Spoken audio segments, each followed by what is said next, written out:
Up&Up started back then as the cheaper alternative to, Kleenex for tissues Mm, or Bounty for paper towels. They were the very cheap alternative to that, the entry level for anybody that did not want to pay, what was brand level prices, we can say, for some of those items.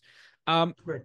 but 15 years later, they go through sort of a refresh and a facelift. They've introduced this um, the very colorful palette to their brand, Mhm. and it's really an extended library that you can put two colors together of any different shade and kind, and they just work. So, the very first case study that we're going to go over is a Target internal brand. It is called Up&Up, and this was chosen by myself. And I'll explain to you, Bratin, why I chose this. But let me just Sure. give you an idea first of what is going on with this brand. So Up&Up, I remember, uh, and this was like maybe 2010, 2011, when it was Mhm. launched. It was actually launched 15 years ago, right? So it's been about, 2009, 2010 is probably when it was launched, Up&Up.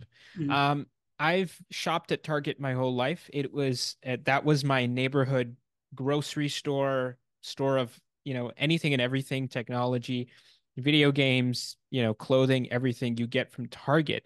And it's like a superstore for us. So for one thing Target does really well, and it's similar to what Amazon does too, right? Amazon has Amazon Essentials and that you might be familiar with. And Right. they basically create a alternative version of what would rather be just an expensive product made by a specific brand. They make an Mhm. alternative version of that, and for example, they called it Up&Up. So in this picture you can see they sell paper towels, they sell training pads for pets, they sell cotton swabs, they sell cotton balls. They sell sandwich bags. They sell anything and everything that is a household item under the Mhm. umbrella brand of Up&Up. And this is Right. completely internal brand. The reason I bring this up today is because it's a funny thing. Up&Up started back then as the cheaper alternative to, Kleenex for tissues Mm, or Bounty for paper towels. They were the very cheap alternative to that, the entry level for anybody that did not want to pay, what was brand level prices, we can say, for some of those items. Um, right. but 15 years later, they go through sort of a refresh and a facelift. They've introduced this um, the very colorful palette to their brand, Mhm. and it's really an extended library that you can put two colors together of any different shade and kind, and they just work. Like I love how this teal works with this kind of brighter yellow, and that same Right. a similar yellow of that is used over here with an orange background.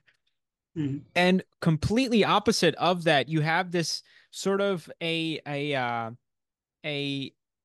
what I would call what kind Like of a a yellow faded would yellow. you call that? What would Faded you yellow, yes. Yeah, right. A very different kind of yellow with the lighter purple as sort of that background. So what's happened here is a funny story is that they started out 15 years ago as a cheap alternative. Over the past Mhm. 15 years, they have built so much trust, so much longevity, so much top of mindedness that they have become the expensive brand now.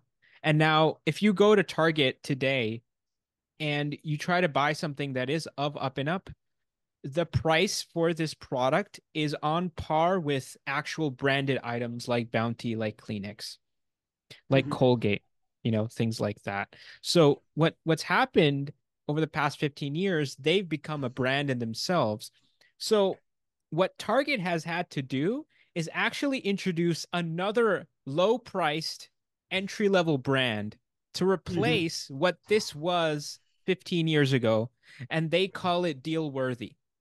Now, Yeah. Bratin, what you're going to see is you're going to see a vast difference of the kind of packaging that's happening here. So Absolutely. right? What do you see here as the main tones of the packaging? First thing that comes up, of course, is the Target logo, as we know, Yeah. right? It's pretty much visible. The name itself, Dealworthy. And I think with this one, what Target is wishing to do is to keep this one, like even after 15 years, I don't think Dealworthy will become a branded company. With this Yeah. one, they are willing to keep that layer strong.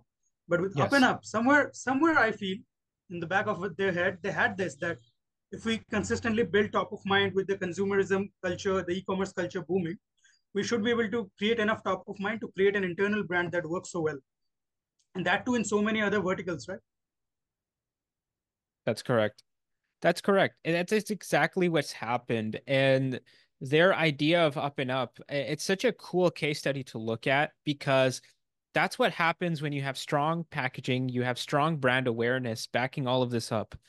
And over Right. time, people have just come to accept Up and Up. Like when I go to Target, I don't look for Bounty. I look for Up and Up because I know that is going to be the cheaper alternative. And I'm paying for paper towels. Why do I need to pay that much extra for something like Right. Bounty? I'd rather because paper towels here are expensive, you know. They're like, I don't know, if you have like 8 rolls for like 16, $24, That's somewhere in that expensive. Yeah. range. Very expensive. And it's unnecessary. This is, something you use once and you throw away. So that's why people always want to look at, what is the cheaper alternative? And like you said, the packaging here is very different, right? They have that sort of the Target logo has always been very popular. It's this circular Mhm. form, and you see that the with the red dot, right, used within the Dealworthy logo.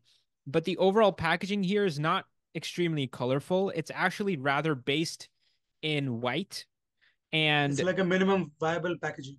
exactly. A minimum viable packaging gives you the idea of this is a cheap product, a cheap alternative versus the Right. more cutesy and highly branded item is Up and Up Mhm. now, and that is what the brand has become. And so they give this a facelift. They put this on a pedestal of its own, and then they Right. introduced a new entry level item, a new Mhm. entry level brand to replace the empty space that now Up and Up has left over.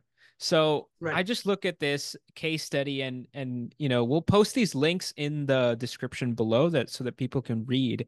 But you got these items. You got anything and everything from chargers, phone cases to socks, to Mhm. soap, right? So you're selling everything and it's all a part of this. And so I look at this as a really interesting case study as what happens when you put enough time and effort in a brand that it just levels up. Right. And people grab onto that brand. And over Mhm. time, then you have to introduce something that is of lower quality that is going to take its place. I think that's an incredible case study in its own. Right. So that's why I wanted to share this with you, and get your thoughts on it. So, what are your kind of final thoughts before we move on to the next one? Right. The final thoughts that comes up is, and I had gone to the Target website to see many more other internal brands that they have. I think this is a strategy that was kind of inevitable because of the lower margins of the industry.